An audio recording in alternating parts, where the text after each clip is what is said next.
Department of geography eco club Durga college Raipur द्वारा आज 22 मार्च 2023 को पर्यावरण को स्वच्छ रखने और बेहतर भविष्य की ओर कदम बढ़ाने के लिए इको फ्रेंडली डे सेलिब्रेट करने की पहल कर रहा है, जिसका मुख्य उद्देश्य है कि हमारे मध्य पर्यावरण के प्रति एक अवेयरनेस लाना और अवेयर होकर प्रकृति के साथ रहकर प्रकृति का विनाश न करते हुए अपना और भविष्य की पीढ़ी के विकास हेतु कार्य करें। आइए भूगोल विभाग इको क्लब की एक पहल go green save green protect the plant eco friendly packaging programme. आदरणीय प्राचार्य महोदय, आपका भूगोल विभाग में स्वागत है, अभिनंदन है और बहुत खुशी की बात है कि आज एक अच्छे दिन जिसके लिए मुझे आपने प्रेरित किया, इको फ्रेंडली डे के लिए सेलिब्रेट करने के लिए प्रेरित किया, उस दिन आप यहाँ मौजूद हैं और आपसे मैं इस संदर्भ में विचार चाहूँगी कि आप हम सभी को, हमारे विद्यार्थियों को, हमको और आपका संदेश हमारे पूरे राज्य और देश तक जाए कि हम इको फ्रेंडली डे के दिन क्या और किस तरह से हम सेलिब्रेट करें।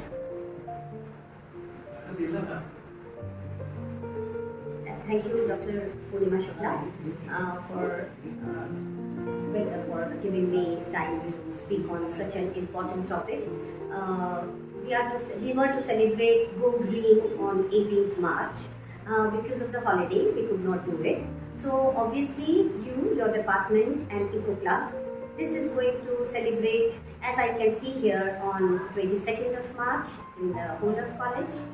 Now, when we talk about going green, we have to understand that, I would like to tell you one thing, that all of us are familiar with the great romantic poet William Wordsworth. He said in one of the poems that nature never did betray the heart that loved her. Now this sentence, this small sentence written so many years ago, so many centuries back, gives us a wealth of understanding of how important it is to understand nature and how important it is to give to nature as nature is bountiful to us. हम हमेशा कहते हैं कि nature जो है या कोई भी एक फल से लदा हुआ पेड़ जो है वो हमेशा सामने की ओर झुका हुआ होता है, वो कभी नहीं मांगता है अपने लिए कुछ भी।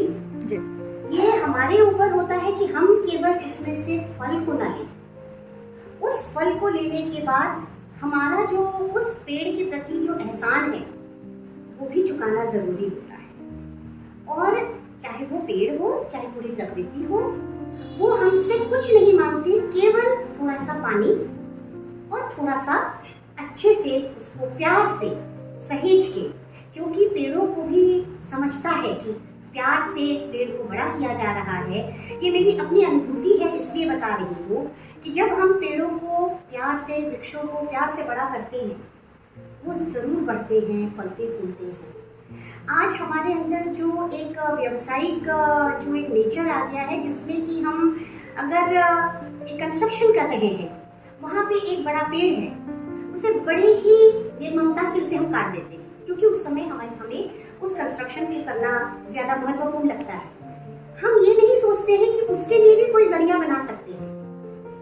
आज मॉडर्न ज़माने में आप देखेंगे जो कंजर्वेशनिस्ट होते हैं वो रास्ते निकालते हैं कि पेड़ों के साथ घर को कैसे बनाया जा सके, तो वो एक बहुत बड़ी चीज़ होती है। हर एक व्यक्ति अपने एक गिलास पानी से अगर वो पानी नहीं पी रहा है, उसे यूं ही ना बिखेर के उसे अगर किसी पेड़ पे, किसी पौधे पे, किसी मिट्टी पे डाल दे तो वो पानी भी वेस्ट नहीं होता है। शायद उतने पानी में उस पेड़ का कुछ नहीं होगा, पर हर कोई थोड़ा सा डालेगा तो प्रकृति के लिए हमें बहुत करना होगा, क्योंकि प्रकृति ने हमारे लिए बहुत किया और हमने केवल फायदा ही उठाया। तो अब हमारी बारी है, हमारी ये जनरेशन, आगे की जनरेशन्स जो आने वाली है, उनके लिए ये इको फ्रेंडली वर्ल्ड बनाना बहुत ज़रूरी है। और मुझे ये बहुत अच्छा लगा कि जो भूगोल विभाग है उसमें जो आप लोगों ने जिस तरह से बीजों को एक रीग्रोथ के लिए ये जो आपने बना रखा है, ये मुझे मुझे इससे लगा कि एक रास्ता निकलेगा लोगों के लिए। और जिस तरह से मैडम ने मुझको दिखाया कि ये इस तरह के पेंसिल्स हैं जिनको हम यूज़ कर सकते हैं। इन पेंसिल्स को यूज़ करने के बाद हम इन्हें मट्टी में डाल देंगे, गाड़ देंगे, तो इनके अंदर पीछे जो बीज है वो उगेगा। ये एक बहुत इनोवेटिव चीज़ है और जिस तरह से ये आप लोगों ने किया है तो इसके लिए मैं बहुत शुक्रगुजार हूँ मैडम की, आप सबकी, कि आप लोगों ने मेहनत से इसको किया है। और एक सैंपल मेरे पास है जो मैडम ने मुझको दिखाया कि ये इस तरह से हम गिफ्ट में लोगों को दे सकते हैं। इस पे लिखा हुआ है टमेटो सीड बॉम्ब, बहुत खूबसूरत चीज़ है। The moment we put this into the soil, what is going to come out is a plant of tomato.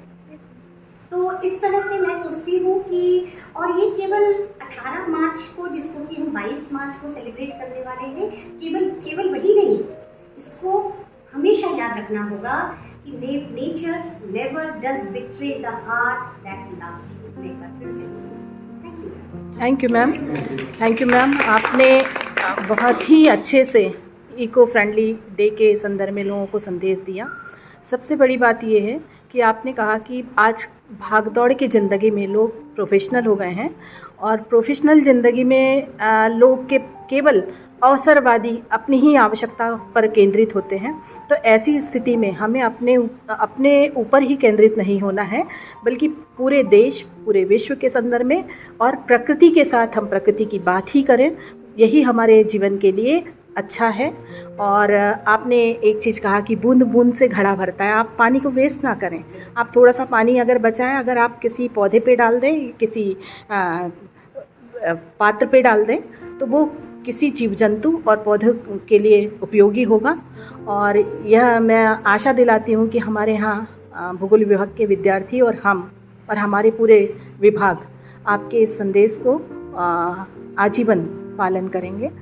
धन्यवाद सर। आप हैं डॉक्टर सुरेंद्र अग्रवाल सर, उप प्राचार्य दुर्गा महाविद्यालय रायपुर। आपका संदेश नेचर के लिए, हमारे विद्यार्थियों के लिए क्या होगा सर?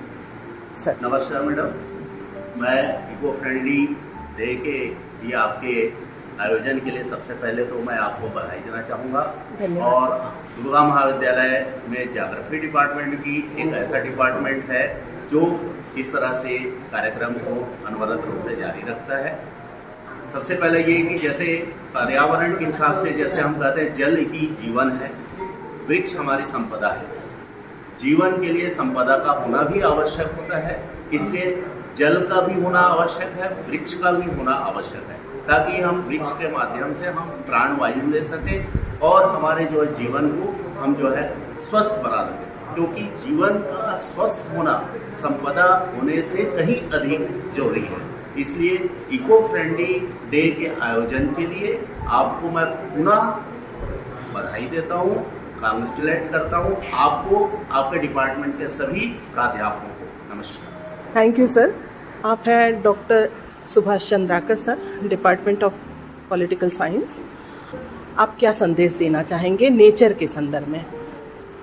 सबसे पहले तो मैं भूगोल विभाग के सारे अध्यापक और विद्यार्थियों को शुभकामना देता हूं, बधाई देता हूं कि उन्होंने एक बेहतर तरीके से आज के दिन सेलिब्रेट करने का निर्णय लिया है। बहुत सुंदर पौधे बच्चे लेके आए हैं और ये पौधे ज़रूर कहीं न कहीं धरती में स्थापित होंगे। तो मैं बच्चों से, प्रदेश के नागरिकों से और देश के लोगों से यही कहना चाहता हूँ कि पौधों को सिर्फ प्रदर्शन के रूप में रखें, ये तो अच्छी बात है, लेकिन उसको कहीं मिट्टी में जगह भी जरूर प्रदान करें धरती, और न सिर्फ पौधे को रोपित करें बल्कि उसका पालन पोषण करें, जिससे वो एक दिन बड़ा होके धरती का भला ही करेगा।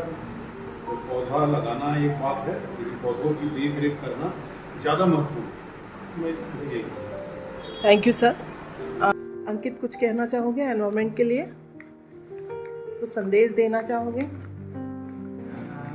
ज़्यादा से ज़्यादा पेड़ लगाइए और पानी दें, गुड। जिससे भविष्य में आने वाले जो पीढ़ी है उनको ये सब का एहसास हो सकता है। शैल, आपका क्या योगदान है भूगोल विभाग की ओर से?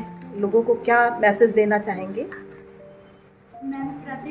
जन्मदिन पर एक तो पेड़ लगाना ही चाहिए। गुड। प्रगति, आप पर्यावरण को कैसे संरक्षित रखेंगे, उसके लिए कुछ कर सकते हैं आप? अभी क्या कर रहे हैं?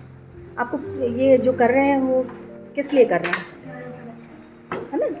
ऋतु, अधिक से अधिक संख्या में वृक्षारोपण करना चाहिए। ममता, मैम, पेड़ पौधों के साथ साथ जीव जंतु को भी बचाना जरूरी है। बिल्कुल। अभी गर्मी के दिन आ रहे हैं तो फिर अपने अपने छत पे सब पानी रखें पक्षियों के लिए। सही ये भी है, बहुत जरूरी है। बहुत सही है। ध्रुव, मैम, वृक्षारोपण को अधिक से अधिक बढ़ावा देना चाहिए। प्रकृति के लिए आप क्या, आप भी भूगोल विभाग के एक सदस्य हैं? हाँ, बताइए क्या कर सकते हैं प्रकृति के लिए? प्रकृति के लिए मैडम वही वृक्षारोपण तो हाँ। आम की बात है मैम। हाँ, हाँ। प्लस में ये रहेगा कि जो अभी के जो भूजल स्तर जो गिर रहा है उसके लिए हमको पानी इकट्ठा करना है सबसे पहले तो, और जो जमीन का जो बोर से जो खुदाई हो रहा है उसको थोड़ा सा कम करना है ताकि पानी ज़्यादा वेस्ट, मीठा पानी वेस्ट ना हो। गामिनी, आप कुछ कहना चाहेंगी? आप किस क्लास की हैं? मैं जियोग्राफी सेकंड सेमेस्टर की छात्र हूँ। मैम, इस पर्यावरण की सुरक्षा की बात तो सभी करते हैं, लेकिन ये आती है उसकी बात ना, कुछ अगर वृक्षारोपण हो गया कुछ करने का तो सब टाल देते कि हम क्या करें, सरकार करे सरकार। तो इसको सरकार को ऊपर ना छोड़ के हमें खुद को अपने कदम उठाना चाहिए। गुड। विकास जी, वृक्षारोपण करें मैम, और प्रदूषण कम से कम करें जिसमें प्लास्टिक का उपयोग बहुत कम किया जाए। जिसमें वेजिटेबल लेवल ऑक्सीजन की कमी हो रहा है, जिसमें ऑक्सीजन की बढ़ोतरी और वृक्षारोपण से करनी चाहिए। अच्छा। प्रकाश, आप प्रकृति से तो कुछ ना कुछ लेते ही रहते हैं हमेशा, इसलिए हमें प्रकृति को भी कुछ देना चाहिए। तो जितना हो सके वृक्षारोपण करना चाहिए और जितना हो सके पॉल्यूशन को कम करने का पूरा कार्य करना चाहिए। अच्छा। लीसा, मैम, जैसे कि अलग अलग तरीके से जो अभी बॉम्ब वगैरह बनाए जा रहे हैं उससे हमारा पर्यावरण जो बहुत ज़्यादा प्रदूषित होते जा रहा है, तो पर्यावरण को मतलब थोड़ा प्रदूषण मुक्त करना है। प्रदूषण मुक्त करने के लिए जलवायु अच्छी हो करके हाँ। लगाना चाहिए। कोई कोटेशन है, कोई नारा है आप लोगों का? एक साथ सब बोलिए।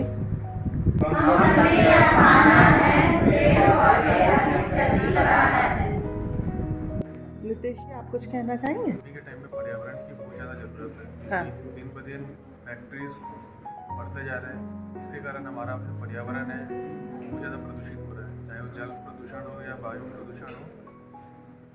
और आज उसके लिए आप क्या करेंगे? उसके लिए हम जितना ज़्यादा हो सके पेड़ पौधा लगाना चाहिए, और जैसे पानी की जो खपत है उसको कम करना चाहिए। तो अभी सबसे बढ़िया सरकार हो चाहे बड़े बड़े जो बिजनेसमैन हैं उन्होंने भी बैटरी से चलने वाली गाड़ियों का ईजाद किया है। तो मैं ये बताना चाहूँगा सभी को कि फ्यूल का यूज़ जितना ज़्यादा कम कर सके और लिथियम से बनी हुई गाड़ियों का यूज़ करें ताकि वायु प्रदूषण ना हो। Thank you. बालक दास, आप बोलो, प्रकृति के लिए क्या करना चाहिए? प्रकृति के लिए अपना बच्चों लोग से सहयोग लेना है, और वो छोटे छोटे पौधे पेड़ ये सब ज्ञान इनसे लोगों के बीच बांटता है कि पौधे कैसे लगाएं। प्रकृति के लिए कुछ कहना चाहेंगे? आप हैं doctor Sushmita Sen, department of political science. आपने मुझे बुलाया, मौका दिया, इसके लिए आपको सबसे पहले धन्यवाद। प्रकृति ही हमको सब कुछ प्रदत्त करती है। प्रकृति है, जीव जंतु है, पेड़ पौधे हैं, तो मनुष्य का भी अस्तित्व है। इसके बिना मनुष्य का कोई अस्तित्व नहीं है। इसलिए इस विश्व में रहने वाले सभी मनुष्य को प्रकृति के लिए समर्पित होना चाहिए और प्रकृति की रक्षा के लिए मानव के द्वारा जितना ज़्यादा हो सके करना चाहिए, क्योंकि प्रकृति से ही हम सबका अस्तित्व। बिल्कुल, प्रकृति के साथ प्रकृति की यस बात है ना। Thank you Sushmita. धन्यवाद मैडम। आप हैं doctor A.K. Sharma, department of commerce. चाहूँगी कि सर आप प्रकृति के लिए आप क्या कहना चाहेंगे कि प्रकृति के लिए हमको क्या करना चाहिए, हमको और बच्चों को? मैडम, ये तो बहुत ही अच्छा प्रयास है। वर्तमान समय में जो हमारा देश जिन बड़ी समस्याओं से पीड़ित है उनमें से प्रदूषण बहुत बड़ी समस्या है जी जी। और इससे नाना प्रकार की बीमारियां लोगों को हो रही हैं और हमारा इकोलॉजी सिस्टम डिस्टर्ब हो चुका है। और अब देखेंगे तो वार्मिंग काफ़ी ज़्यादा हो गई है, गर्मी बहुत ज़्यादा होती है, बरसात भी समय पे नहीं आती। जी जी। इन सब के लिए हुआ ये कि बीच का कुछ पीरियड जरूर रहा कि जब लोगों में अवेयरनेस की कमी थी जी। और जो हमारी नई जनरेशन आ रही है वो नई जनरेशन इन चीज़ों से अगर अवगत हो और ये हम अपनी प्रकृति को संरक्षित करने की दिशा में प्रयास कर रहे हैं तो यह तो बहुत ही प्रशंसनीय प्रयास है। मैं इसकी मुक्त कंठ प्रशंसा करता हूँ और इन बच्चों को बहुत बहुत बधाई देता हूँ, शुभकामनाएं देता हूँ कि ये न केवल विभाग के निर्देश में काम कर रहे हैं, ये अपने देश के हित में काम कर रहे हैं। यह समाज के हित में, देश के हित में, राष्ट्र के हित में, राष्ट्र के लिए जो प्रधान आवश्यकता की चीज़ें हैं उनमें से एक पर्यावरण का संरक्षण है। और मैं आप सभी को बहुत शुभकामना देता हूँ कि आप अपने जीवन में खूब तरक्की करें, खूब सब। Thank you sir, thank you sir. आप हैं doctor Rajendra Shukla, department of commerce, और मैं आपसे भी संदेश लेना चाहती हूँ ताकि ये बच्चे हमेशा प्रकृति के साथ प्रकृति की बात करें। सबसे पहले भूगोल विभाग को इस सराहनीय कार्यक्रम के लिए या सराहनीय काम के लिए हार्दिक बधाई। और यह जो प्रयास है वो सिर्फ महाविद्यालय के लिए ही नहीं है, अपितु पूरे देश के लिए है, पर्यावरण के लिए है, पर्यावरण संरक्षण के लिए है। जब आप अपने बच्चों को पालते पोसते हैं तो आप सिर्फ एक ही पीढ़ी को संरक्षित कर रहे हो, लेकिन जब आप एक पौधे को पालते पोसते हैं, एक पेड़ को पालते पोसते हैं, तो ऐसी स्थिति में आप कई पीढ़ियों को उसका लाभ दे रहे हो। इसका मतलब ये हुआ कि अगर आप पर्यावरण के प्रति सतर्क हैं और इस तरीके से वृक्षारोपण का जो कार्यक्रम है वो लगातार चलते रहे, तो आप सिर्फ एक पीढ़ी का हित नहीं कर रहे हैं, अपितु अनेकों पीढ़ियों का हित कर रहे हैं। और वर्तमान समय में जिस तरीके से अभी हम जलवायु परिवर्तन के दौर से गुजर रहे हैं, और चाहे वर्षा ऋतु हो, चाहे ठंड ऋतु हो, ये सभी में परिवर्तन अपने को देखने को मिल रहा है। और इन सब का कारण जो है वो सिर्फ और सिर्फ पर्यावरण है, पेड़ों की अंधाधुंध कटाई है, जिसके लिए हमारा ये प्रयास एक नए वन देने का होगा, घरों घर पेड़ होगा, और इससे पर्यावरण में निश्चित रूप से सुधार आएगा। यही मेरी शुभकामनाएं हैं और आप लोगों को बहुत बहुत थैंक यू सर।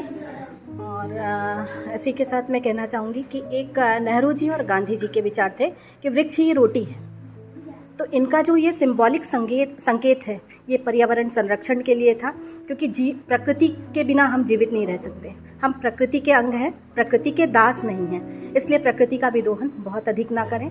प्रकृति का विदोहन कुछ सीमा तक करें, और ताकि हमारे भविष्य की पीढ़ी के लिए हम संरक्षित रख सकें। और हम आज वर्तमान में किसकी बात करते हैं? सस्टेनेबल डेवलपमेंट की बात करते हैं, पोषणीय विकास की बात करते हैं, और पोषणीय विकास में यही बात आती है कि हम प्रकृति के साथ प्रकृति की बात करें। धन्यवाद सर। Thank you sir. प्रकृति के संदर्भ में आप क्या कहना चाहेंगे? मैं ये कहना चाहूँगी कि निश्चित ही जो ये बच्चे काम कर रहे हैं, इसका हम लोग इको क्लब के माध्यम से दुर्गा महाविद्यालय में जितने टीचर्स हैं और जो पीजी के स्टूडेंट्स हैं या जो अदर्स स्टूडेंट्स भी हैं, क्योंकि एग्ज़ाम का समय है, तो जो बच्चे हमें मिलेंगे हम उनको ये प्रोवाइड करेंगे और वो निश्चित ही इसको लगाएंगे और गार्डन में लगाएंगे, और एक छोटा पौधा किस तरह से एक वृक्ष का रूप लेगा ये हम आने वाले समय में देखेंगे। इसके लिए मैं इको क्लब को बहुत बहुत धन्यवाद देती हूँ कि उन्होंने इस तरह की मुहिम चलाई है, और निश्चित ही इससे बच्चे लाभान्वित होंगे प्रकृति की तरफ। Thank you. आप हैं डॉक्टर के Patel sir, department of history, HOD history, और आप थोड़ा सा अपना विचार बताएंगे कि प्रकृति के लिए किस तरह के कार्य करने चाहिए और आपके क्या विचार हैं इस संदर्भ? देखिए मैडम, ये तो बहुत ही सराहनीय कदम है और भूगोल विभाग दुर्गा महाविद्यालय का सक्रिय विभाग है, और आप इको क्लब के द्वारा इको फ्रेंडली या जिस ढंग से आप लोग बीजों का वितरण करना चाह रहे हैं प्रकृति के लिए तो बहुत सहायक है। ये पर्यावरण संतुलन के लिए भी आवश्यक है, और इस प्रकार के आवश्यक जो पेड़ पौधे हैं उनको लगाना, उनके लिए बीज वितरण करना बहुत ही सराहनीय कदम है। मैं पूरे भूगोल विभाग को बधाई देना चाहता हूँ, पूरे भूगोल विभाग के बच्चों को बधाई देना चाहता हूँ ये एक बहुत अच्छा कदम है और पूरे महाविद्यालय के लोग बढ़ चढ़ कर भाग लेंगे और जो सहयोग जिस प्रकार से सहयोग हम लोगों से चाहेंगे आप, हम लोग हर कदम पे तैयार है सहयोग करने। Thank you sir. आप हैं doctor Aman Jha, department of political science, और मैं आपसे इस संदर्भ में विचार चाहूँगी कि पर्यावरण के लिए हमें क्या करना चाहिए, और बच्चों को आप थोड़ा सा एक अपने विचार दीजिए कि ये पर्यावरण के लिए क्या कर सकते हैं। तो ये प्रयास ही जो आप लोग कर रहे हैं बहुत सराहनीय है। इधर आ जाइए इनके मिलके हाँ सारा जो काम कर रहे हैं ये तो संख्या की और बढ़ जाए जी, और इसको और आने वाले समय में और बढ़िया रूप से बनाए। यही है तो आपको बिल्कुल सक्रियता के साथ काम करना है जी। हम लोग की तरफ से जो भी सहयोग रहेगा हम लोग की तरफ से। Thank you sir. और भी क्या कर सकते हैं प्रकृति के लिए? इन्हें विचार दे सकते हैं कि हमें पूरे कॉलेज को या जनता को कैसे हम प्रकृति के लिए जागरूक करें। नहीं मैडम, जैसे अगर और प्रयास करें तो ज़्यादा से ज़्यादा लोगों को जोड़ना ही मुख्य बात है। बिल्कुल सारे विभाग काम कर रहा है, इतने सारे बच्चे काम कर रहे हैं, ज़्यादा से ज़्यादा लोग जुड़े। जब कभी सत्र शुरू हो, जब नए एडमिशन आए उस समय कोई अलग एक अपन प्रयोगशाला कार्यशाला में ले लें और उनको प्रैक्टिकल रूप में अपनाएं, किसी थ्योरेटिकल ना हो, किसी पढ़ लिया और पर्यावरण वो कैसे फील्ड में आके कैसे काम कर सके, ऐसा हम लोग प्रयास करें। ये जैसे प्रैक्टिकल ही हो रहा है यहाँ पर, ये सारे प्रोसेस मतलब मिट्टी को कैसे गूंथना है, उसमें कैसे कंपोस्ट डालना है और फिर उसमें बीज को कैसे करना है, पैकिंग कैसे करना है, पैकेजिंग का भी इनको बताया गया है। तो इस तरह से प्रोसेस पूरे कॉलेज के लिए अगर हो तो ये ज़्यादा अच्छा हो। और कोशिश करेंगे कि जिस दिन पृथ्वी डे हो, हाँ 22 अप्रैल और जून 21 जून को भी, हाँ उस समय भी, हाँ उस समय। Thank you sir, thank you sir. इसी तारतम्य में आपके विचार लेना चाहती हूँ कि प्रकृति के संदर्भ में आप क्या देना चाहते हैं? प्रकृति के संदर्भ में तो मैडम ऐसा है कि बागवानी से मैं बहुत प्रेम करता हूँ। खुद अपने घर में छत पे लगाया हूँ, बाहर लगाया हूँ, रोड के किनारे भी बहुत सारे हमारे झाड़ लगे हुए हैं, जिसमें फलने वाले भी झाड़ लगे हैं और फूलने वाले भी झाड़ लगे हैं। फूलने के लिए जब भगवान घर में रखे रहते हैं फूल भी मिलता है और फल वाले हैं तो खाने को फल भी मिलता है, दोनों चीज़ें। और सुबह शाम दोनों टाइम मेहनत करता हूँ, पानी से, खातू से, खातू ले आकर के बाहर से गोबर की खातू ला कर डालता हूँ गोकुल नगर से, झाड़ू में पूरे, इससे मैं जुड़ा रहता हूँ। बहुत अच्छी बात है त्रिपाठी जी। इन बच्चों को कुछ संदेश देना चाहेंगे कि क्यों लगाना चाहिए? संदेश यही है मैडम कि प्रकृति के साथ अपन झाड़ फूल पत्ती लगाएंगे तभी तो तालमेल बना के वातावरण मिलता है, पानी भी उससे मिलता है, छाँव भी मिलती है, अपने उससे बहुत सारी चीज़ें अपने को मिलती है उससे, इसलिए अपने उससे जुड़े रहना चाहिए। धन्यवाद। Doctor Pragati Dubey, department of BEd से हैं। प्रकृति की बात, प्रकृति के साथ के संदर्भ में आप क्या कहना चाहेंगे? प्रकृति की बात, प्रकृति के साथ हमारे आसपास बहुत सारी चीज़ें ऐसी हैं जिसको प्रिजर्व करना है, उनको संरक्षित करना है, पर हमारा ध्यान संरक्षण पे नहीं जाता है, हम उसको दोहन करते हैं। इसलिए आवश्यकता ये है कि उनको संरक्षित करें। हम प्लांट को काटते जाते हैं नया घर बनाने के लिए, पर हम उन प्लांट्स को फिर से उगाने की कोशिश नहीं करते, हम कंक्रीट डाल लेते हैं। तो कोशिश ये रहे कि हम ठीक है कंक्रीट कर डालें पर हम गमले लगाएं, या हम बहुत सारी ऐसी मेडिसिन हैं जिसको हम यूज़ करते हैं पर उसका ओरिजिनल फॉर्म यूज़ करें।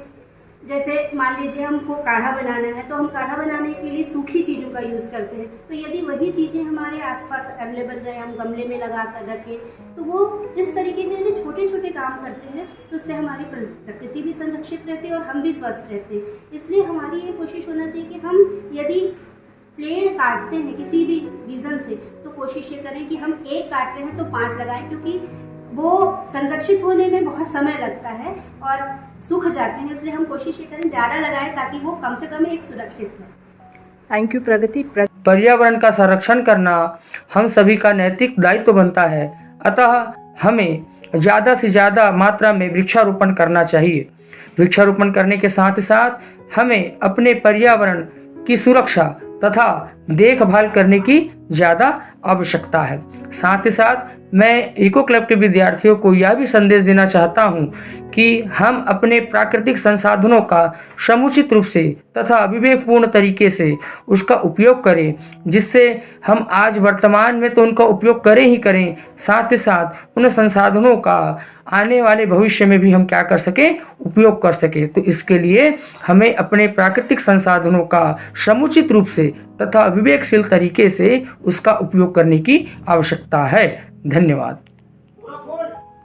The Eco Club of this department is celebrating Eco-Friendly Day. On this noble occasion, I wish to convey that we, the human being, are the inseparable part of the environment. We exist because the nature exists and nourishes us. We are the complement to the each other. If we care for nature, nature will protect us into its ecosystem. So, to keep this bond with nature as long-lasting, we need to be careful about our natural resources and utilize them very calculatively as we manage our domestic expenses with the sense of secure future. Be friend with nature to have a sustainable future. Thank you. Eco friendly का तात्पर्य पर्यावरण के अनुकूल किया गया कार्य, अर्थात हम अपने दैनिक जीवन में सुबह से उठते ही कोई भी कार्य करते हैं वह पर्यावरण के अनुकूल होना चाहिए। जैसे हम पानी का भी उपयोग करें तो वो सीमित मात्रा में हो, अधिकतम व्यर्थ न करें। दूसरी बात, हम कूड़ा कचरा को भी अलग अलग डिब्बों में सूखा और गीला के तहत अलग अलग उसको रखें, या प्लास्टिक का उपयोग न करें। मतलब हम अपने दैनिक जीवन में कोई भी ऐसा कार्य न करें जो कि पर्यावरण प्रदूषित हो। पर्यावरण अनुकूलित होना चाहिए। या हम अपने घर के गमलों में विभिन्न तरह के मेडिसिन या अन्य ऐसे पौधों को रोपित करें जिससे पर्यावरण शुद्ध बना रहे। ये है कि कोई कुछ कर रहा है कि नहीं कर रहा है, वो अपने हिसाब से अपना खुद या उनके साथ में जो उनका एक व्यक्ति काम करता है या उनका ड्राइवर है जो काम करता है उनके साथ, उन लोग भी इतने इन चीज़ों को सीख गए हैं कि उनको क्या चीज़ की ज़रूरत है, तो वो दौड़ दौड़ के पानी डालना, बहुत दूर तक के जा जाके मेरे फादर एक छोटा सा मग रखते हैं, एक बाल्टी रखते हैं, ले जाके उसमें पानी डालते हैं और बहुत उस जिस एरिया में वो रह रहे हैं पूरा ग्रीन हो गया है।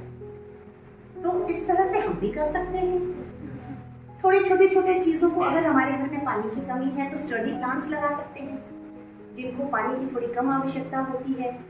चूँकि मेरे घर में मैं छत पे करती हूँ तो पानी वहाँ पे कड़क धूप होती है, तो मैंने क्या किया है, छोटे छोटे जो मट्टी के अपने कंटेनर्स होते हैं उनको हर गमले में रखी हुई हूँ और उसमें भी पानी भर के रखती हूँ, जिससे कि जब कड़क धूप रहे तो उस पानी का एक ठंडक जो है पेड़ों को मिलता रहे। तो धीरे धीरे कहते हैं ना कि अगर कोई चीज़ की ज़रूरत होती है तो हमें अपने आप समझ में आता है कि उसको कैसे करना है। तो इसको ज़रूर करें, खुद करें, दूसरों को समझाएं, हर कोई नहीं समझेगा, पर कुछ लोग भी करना शुरू करेंगे। तो आप लोग अगर देखते होंगे वीडियो में आता है पीपल बाबा आते हैं एक, अगर उनको आप देखें, वो दिल्ली या नोएडा में कहीं रहते हैं, वो इतनी अच्छी अच्छी बातों को बताते हैं कि नेचर में किस तरह से हमको अपना योगदान देना चाहिए, बिल्कुल मामूली चीज़ों के बारे में बताते हैं। कभी देखिएगा पीपल बाबा लिखा रहता है उनका नाम, और सुनिए उनकी वीडियोस को देखिए, इतनी अच्छी अच्छी चीज़ों को बताते हैं। तो आप लोग एक हैंडफुल ऑफ स्टूडेंट्स हैं, इसका मतलब ये नहीं होता है कि आपके अंदर पावर नहीं है। आप लोग सब ये करके इसमें से सोचिए कितने पेड़ हम उगा पाएंगे, है कि नहीं। और जो हम आम खाते हैं, आम आप कहीं पर भी एक ऐसी जगह लगाएं जहाँ पर कि वो, क्योंकि आप अपने घर में लगाएंगे तो वो जगह होनी चाहिए, तो हम सोच समझ के वो जो बीज है उनको ऐसी जगह फेंकें जिससे कि हम उसको उसका पौधा आ सके। और ये सोच के नहीं पौधा लगाना चाहिए कि ये हमारे लिए है, आगे की जनरेशन के लिए लगाएंगे। अब आज मेरे फादर 86 हैं, वो जो लगा रहे हैं उनके फल को तो शायद हम भी नहीं देख पाएंगे, ठीक है। तो बात तभी होती है कि जब हम देना सीखेंगे जैसे कि प्रकृति देती है, तभी हम कुछ कर पाएंगे, है ना। तो इसको सिर्फ हम एक दिन के लिए न समेटें, आप लोग भी सब अपने दोस्तों को, अपने फ्रेंड्स को बताएं। थैंक यू मैम, आपने इसमें सस्टेनेबल डेवलपमेंट की भी बात आपने कही, सतत विकास की, कि हम केवल ले ना दें, है ना। तो दे जब हमारे, हाँ, देना ही जो मन चाहिए वो वैसे भारतीयों में ज़्यादा होता है, होता है, लेकिन क्या है कि वो अब आदत थोड़ी बिगड़ रही है, उसी को ही हाँ मैंने कहा जो एक प्रोफेशनल हो गए हैं पूरा। तो वो तकलीफ हमको कम होगी, क्योंकि हम जिस परिवेश में बड़े होते हैं ना, उसमें हमको देना पहले सिखाया जाता है। धीरे धीरे आप लोग बोलेंगे, आपका फ्यूचर फैमिली बनेगा, आप लोग सिखाएंगे, 4 लोगों को सिखाएंगे,